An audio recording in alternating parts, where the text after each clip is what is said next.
to our summer story series. Hello everyone, my name is Reverend Gregory Jackson. I work with SMB, Surge, Merge, and Blueprint. I'll teach Sunday school, but I also work with the care team. So if you're ever in need of any help, please make sure you reach out to your leaders at SMB. Today I'm going to be reading a story called The Dreamer. It's from the book of Genesis, chapters 37, 39 through 50. So let's look at our story and give you a quick overview. This is a story of a man named Joseph and how he used the evil plans of some to save the lives of many. So let's begin our story. It was a long time ago. There was a man named Jacob who had 12 sons, but he loved his sons. The son he loved the most was Joseph, and he gave them a beautiful robe of many colors. This made Joseph's brothers hate him. Sometime later, Joseph dreamed that his brothers were gathering bundles of grain. Suddenly, his bundle stood straight up while the others bowed down.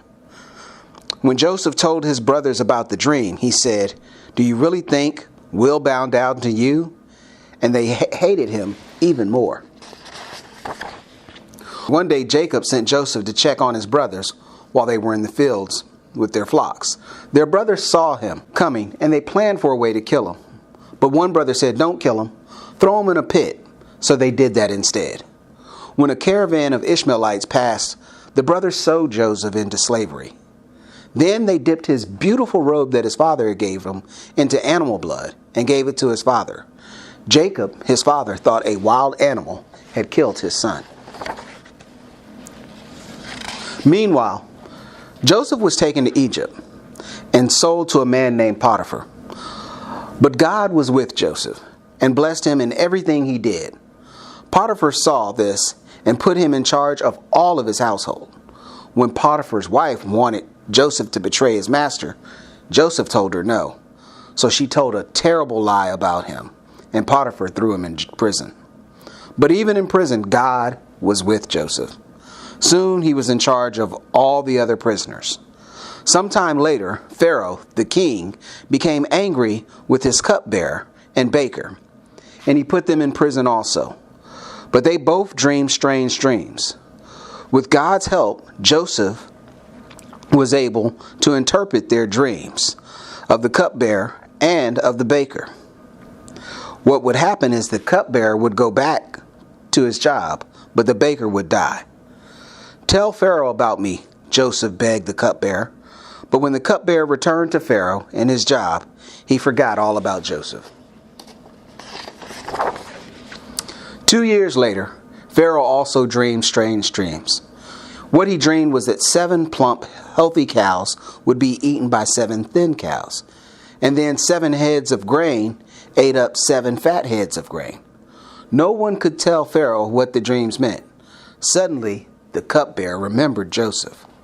With God's help, Joseph said, "Your dreams mean that there will be 7 years of plenty, followed by 7 years of famine. You should appoint a man to gather up all the extra food during the years of plenty and store it up so that we will not starve, and Egypt will not starve during the famine." Pharaoh said, "You will be that man. You will be over all of Egypt. Only I will be greater than you, Joseph." During the 7 years of famine, Joseph stored up all the extra grain. When the famine came, only Egypt had grain. People from every nation came to Joseph to buy food. Jacob even sent his sons to Egypt to buy grain. But the youngest son, whose name was Benjamin, did not go. Jacob was afraid something might happen to him. Joseph's brothers came and bowed down before him, and he knew who they were instantly, but they did not recognize him. Joseph pretended to be angry and called them spies, and then he threw them in prison. After 3 days, Joseph kept one brother in prison and sent the rest home. "Don't come back unless you bring your youngest brother with you," he said. "Then I will know that you aren't spies." The brothers told their father all that had happened. Still, Jacob would not let Benjamin go. But soon all the grain ran out, and Jacob had no choice. If Benjamin did not go to Egypt, they would all starve. So once more the brothers went to see Joseph. But after their bags were filled with grain, Joseph secretly ordered that his own silver cup be hidden in his youngest brother Benjamin's bag. The next morning, the brothers set off. They hadn't got far when Joseph's servant caught up with them and said, "Why have you stolen my master's cup?" he said. They said, "We didn't steal anything," his brother said, "but the cup was found in Benjamin's sack." The brothers tore their clothes in sadness and returned to Joseph's house. There they fell on the ground before him. Joseph couldn't stand any longer. "I am Joseph," he told them. The brothers were terrified, but Joseph said, "Don't be worried or angry with yourselves. God sent me here ahead of you to keep you alive. Go back and bring my father and all your families. I will make sure you have plenty of food." Joseph's brothers did as he said, and that is how the Hebrew people came to live in Egypt. Joseph's brothers had planned to hurt him by selling him as a slave, but God took their evil plans and used it not only to save their lives, but many more lives as well. In the same way, the men who put Jesus on the cross had planned to do evil, but God used their plan for the great and good of all his people.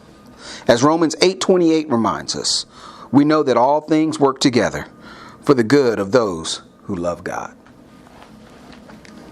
I hope you enjoyed this story. The Bible trivia question of today is, what did the Pharaoh's strange dream really mean?